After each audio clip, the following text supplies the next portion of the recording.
Hello everyone, this is a Spider-Man game. Spider-Man 3 is based in, you guessed it, New York. Spider-Man 3's representation in New York is a bit different to what your usual experience would be. By that I mean every day in New York is a constant 9/11 reenaction. There's ninjas that rob people, ninjas that teleport, ninjas with just full-on fucking rocket launchers. Almost every mission in Spider-Man 3 is genuinely a 15-minute segment of Peter just getting his shit rocked. The ragdoll physics in this game are amazing. One single uppercut can send your average street thug into the pearly gates. Sometimes you get lucky in a boss fight and their ragdoll bodies will get caught on something and you can just fucking lay into them. I also heavily dislike the enemy progression in this game because at first you're fighting your average street thugs and then...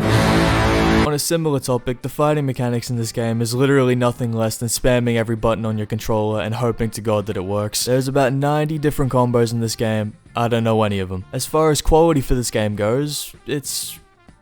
alright. People definitely seem to underestimate this game and completely gloss over the fact that it's 17 years old. I mean, I'm not gonna look at this and think it's amazing because honestly, it looks like humans evolved from silly putty. The NPCs in this game are...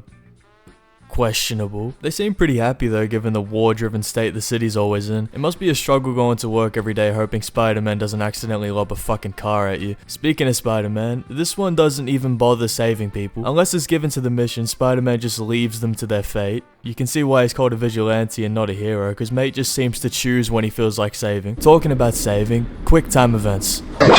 Damn near every mission consists of these at any given moment, and the game makes sure to punish you heavily for missing a single button. Contrary to the topic, the voice acting in Spider-Man 3 is definitely something. Guess that's why you freaks call yourselves the Apocalypse. Cause for you, it's the end. These are award-winning actors, by the way. The voice acting for this game is the type of shit you would hear in a school presentation. Whoa, my spider sense is going crazy. Probably the most effort put into a line in this game is when Scorpion lets out the most unserious scream in the world. Sounds like he passed a fucking kidney stone or something. The voice acting gets so bad in some points that it ends up being more funny than anything. Like this scene right here, instead of the little monologue Peter and Sandman have in the movie, Spider-Man just drops down, they look at each other, and just start throwing hands. This Spider-Man was on none of that bullshit, just straight to body slamming. It also just shows how quickly you can go from a simple chat to complete chaos, like this conversation with this old man. Well, you see.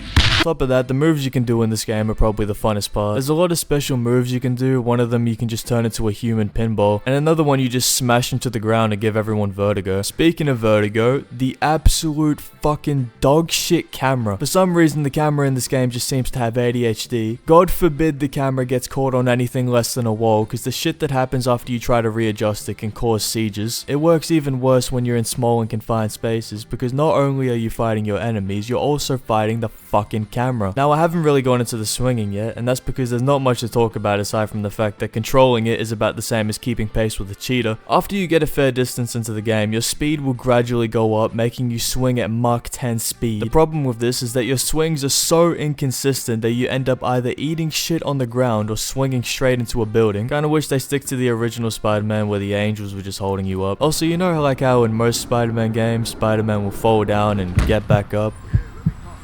Not this one. Even the NPCs completely disregard your pancake body and just drive over you. You'll also notice the complete lack of life in this game. Probably a more realistic thing considering the war-torn state the city's always in. After the game loads in about 10 of your regular half-alive NPCs, it just gives up and loads in some 2D fucking stick figures. And once you walk up to them, they just disappear. I've never seen a game that's openly tried to make me feel schizophrenic. But I mean, this version of New York City is definitely one of the most detailed cities we've ever seen. You got grey building, grey building, grey building, grey building, grey building, a living room but yellow. I mean, it makes sense for this because you can literally fling yourself across the map and swing at the speed of light. But I'll give the developers the benefit of the doubt, considering they probably didn't think you would notice the 17 grey buildings with the same living room. Oh, and let's not forget about the Green Goblin fight.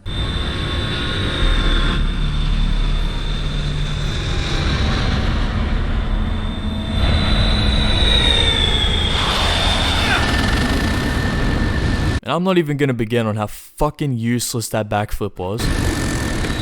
This whole scene just sounded like James Franco did not care about this shit at all. You're my best friend, Harry. I don't want to fight you. Yeah? Well, then hurry up and die. James Franco, the person who has a relative amount of screen time in the movie, was cut to about 6 lines and getting dropped on his ass. We finally get introduced to Eddie Brock, and in the first mission we see of him, instead of Spider-Man just breaking his camera, he just fucking knocks him out. By the way, up until this point, there has been no word of Brock, and in the first 20 seconds, he just gets laid out and robbed. A little later, Brock finds Peter ripping off his Venom suit, and somehow identifies him from all the way up there, and with the suit on. For some reason, the plot gave Eddie see-through vision. Venom eventually attaches onto Eddie, but in no cool cinematic way, he just kinda lays there on the ground and screams.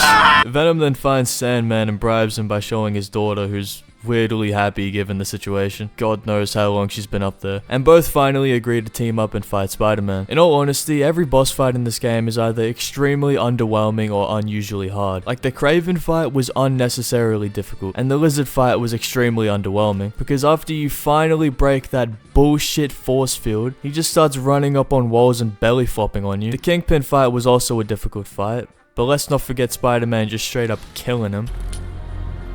No sign of him. Could he have survived that fall? Nah, mate. He's good. The Venom fight is also extremely underwhelming. In this game, Venom is just built as fuck, but all you really have to do to beat him is just bully his tinnitus. And unlike the movie ending, Spider-Man just straight impales Venom. There's no sad, oh no, Harry died scene since he got clotheslined earlier. I'm guessing he landed in a sand pile and suffocated or some shit. Spider-Man and Sandman meet up at the end and are accompanied by his creepy looking daughter, and everyone lives happily. Except for Harry, he's still dead in a sand pile somewhere.